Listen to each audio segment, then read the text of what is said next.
Hi, in today's video we will download and install Splunk Universal Forwarder.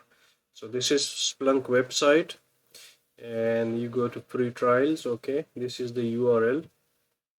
If you scroll down, there you can find Universal Forwarder. So get a free download.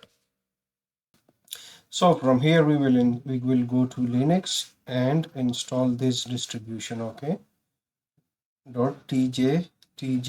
Okay, so we click download and this will give us a wget link. Okay, so we will cancel it because I'm not installing on a local machine. Click here, command line wget. Okay, control A, select all and then copy. Okay, from here I go to the Linux machine and paste. Okay,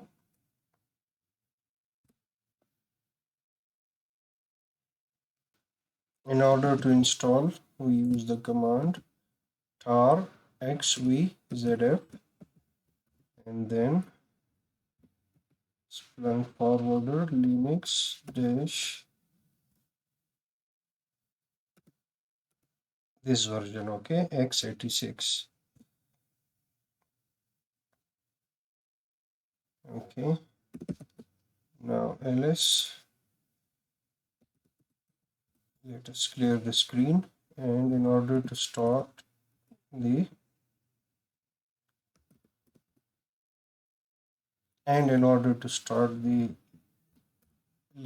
Splunk instance, we go to opt Splunk Forwarder /bin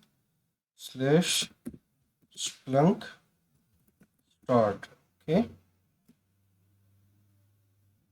and this is a license. We accept it. We accept the license.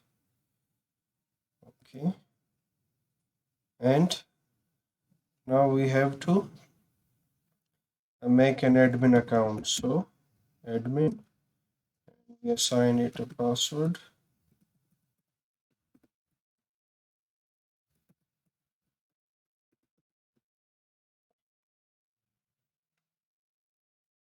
Okay, clear the screen.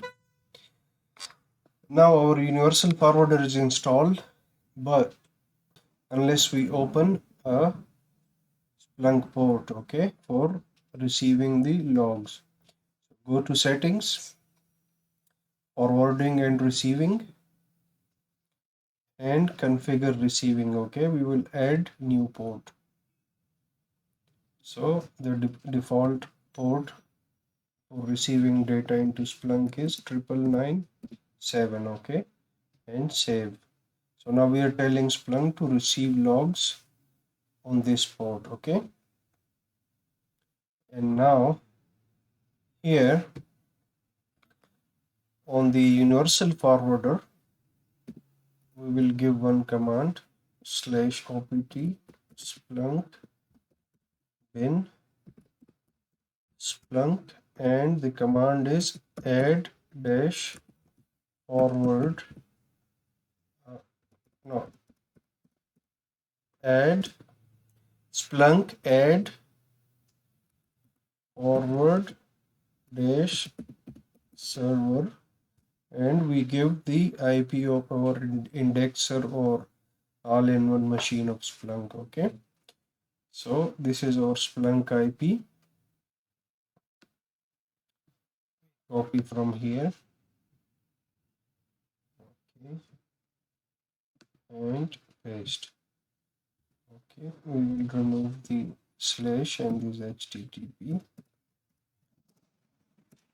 and also we have to specify the port 9997. Okay, now the Splunk username is admin and password. Okay, now it says edit forwarding to this address. Okay, so now we have to restart Splunk forwarder. Okay,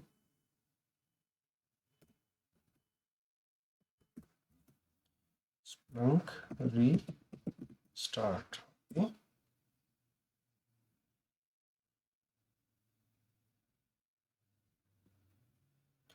now if we go to our search and reporting app on Splunk, just for your information, this is a new installation of Splunk, so I do not have any data here. Okay, but let's now see if we can receive data from Splunk or not. Okay, from the Splunk forwarder.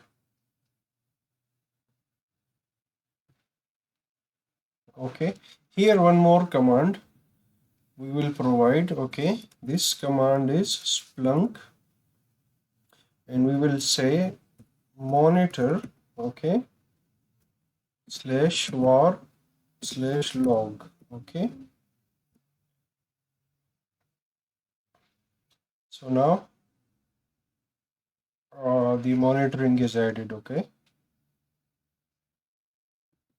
sorry, the command is add monitor. So the command is Splunk add monitor var log. Okay, we provide the admin user and password. Okay, now monitor is added for this directory. Okay, so this way all the logs will go to the Splunk server. Okay, so now if we go to Splunk machine, check index equals main. Let's see if we received any data. Yes. Okay, so we are receiving data from this host CentOS 4v CPU. Okay, so this is, as you can see, our Linux machine. Okay,